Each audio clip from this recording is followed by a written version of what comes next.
masapenin muntina nammi ti hozo se KSO Chennai thalengin ke malin chung hoki kuki singer and songwriter na bon chawin ngai lut na le zana chibei kain ti ne hi kuki nammi ti adinga ni lopi chawang ku hi ahung thung ding halha ni sim khat le Chennai tolpia kuki chati hozo sin man khom ding to gonomin chile hi chicken gona hi ke mata le pu pawboy to thang Manipura ko na pankagala han dinga hin chile amuna kuki nammi ti ho ko na gisu hanga chom chom jong dinga hi ti KSO Chennai thalenga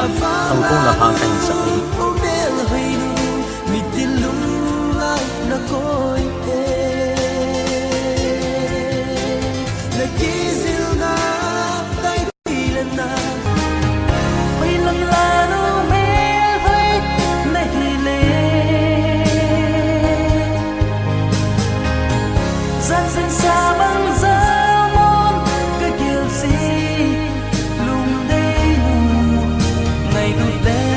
kum chawang ku hi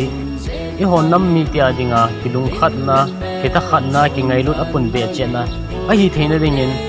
KSO Chennai thalengin nipi hozo se tin le wis ka hin bol hi ka ti pa